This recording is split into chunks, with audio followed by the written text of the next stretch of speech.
Selamat pagi sahabat Saroha yang dikasihi Tuhan kita Yesus Kristus. Sebelum kita membacakan firman Tuhan, kita terlebih dahulu berdoa. Kita berdoa. Kasih karunia bagimu dan damai sejahtera yang dari Allah Bapa di dalam Kristus Yesus Tuhan kita. Amin. Sahabat Saroha yang dikasihi Tuhan kita Yesus Kristus, firman Tuhan untuk hari ini tertulis di dalam Markus pasal yang kedua ayat yang ke-7.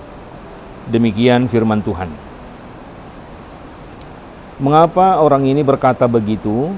Ia menghujat Allah. Siapa yang dapat mengampuni dosa selain daripada Allah sendiri? Demikian firman Tuhan.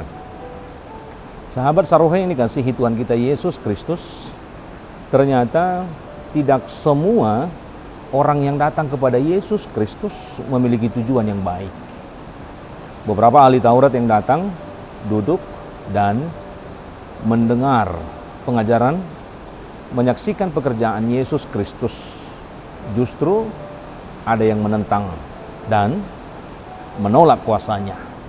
Pikiran mereka yang jahat menentang pengajaran sehat yang dilakukan oleh Yesus Kristus. Sering sekali kita juga seperti ahli-ahli Taurat. Iri hati dan dengki merasuk pikiran dan hati sehingga sulit untuk menerima kebenaran Yesus di dalam kehidupan kita.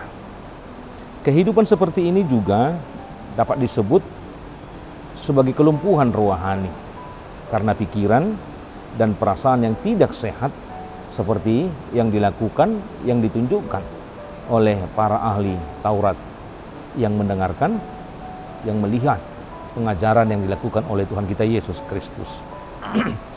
Kehadiran Yesus Kristus, pengajaran dan juga pekerjaannya dipandang sebagai ancaman terhadap popularitas dan kehormatan para ahli Taurat sebagai pemuka agama yang mengklaim dirinya adalah orang benar dan juga orang yang saleh. Yesus Kristus dituduh menghujat Tuhan Allah.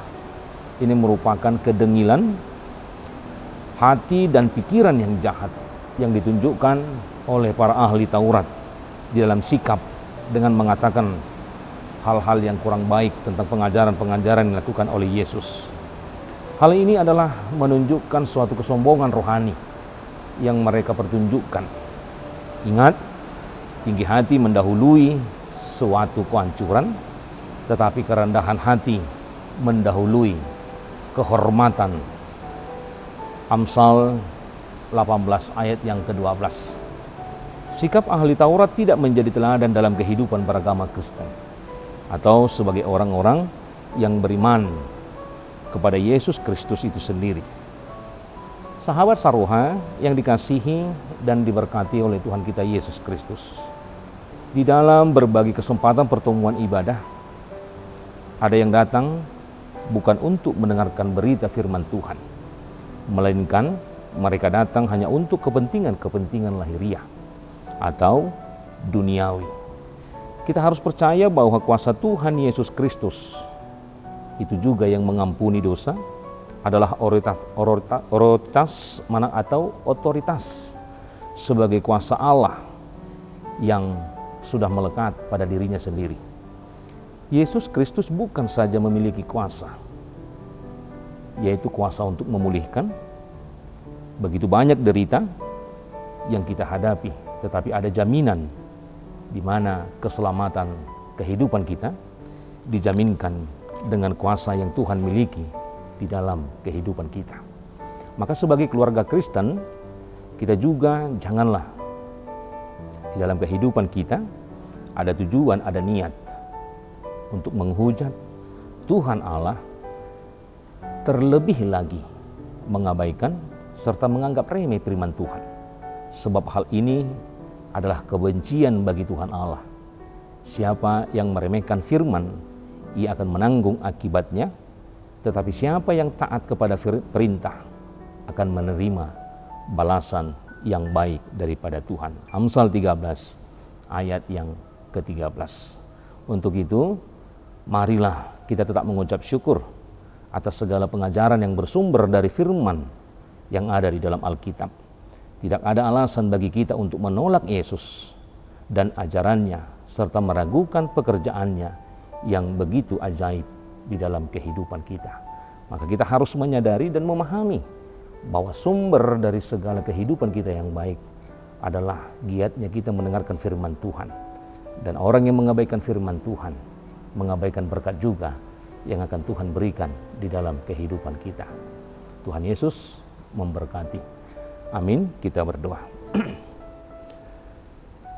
Kami bersyukur Tuhan buat segala kebaikan yang Tuhan senantiasa limpahkan dalam kehidupan kami. Di dalam firman-Mu kami mendengarkan dan kami melakukan itu dalam kehidupan kami, yang menuntun kami, yang membawa kehidupan kami untuk berperilaku, berbuat baik, terlebih menghidupi firman-Mu Tuhan dalam segala aktivitas kegiatan kami dan juga dalam segala perjalanan kehidupan kami. Berkati kami Tuhan melalui Roh Kudus-Mu yang membantu kami memahami segala firman Tuhan yang menjadi dasar dan kekuatan dan juga sumber inspirasi kehidupan kami, agar kami juga beroleh berkat yang daripada Tuhan. Berkati setiap jemaat-Mu yang selalu setia dengan baik, dengan seluruh waktu kehidupan yang mendengarkan firman Tuhan dan melakukan dalam kehidupan mereka. Berkati juga segala aktivitas yang mereka lakukan, agar itu juga berbuahkan kebaikan untuk mereka pakai dalam kehidupan mereka hingga saat ini. Untuk itu Bapa, untuk hari-hari kami dan juga untuk segala pekerjaan yang akan kami lakukan, Tuhanlah yang berkuasa dalam kehidupan kami, agar kami bisa memulai dan mengakhirinya di dalam segala berkat yang daripada Tuhan. Ampunkan kami atas segala dosa pelanggaran kami, agar kami tidak terhalang oleh berkat-berkat yang akan Tuhan berikan dalam kehidupan kami. Terpujilah nama-Mu hingga selama-lamanya. Amin.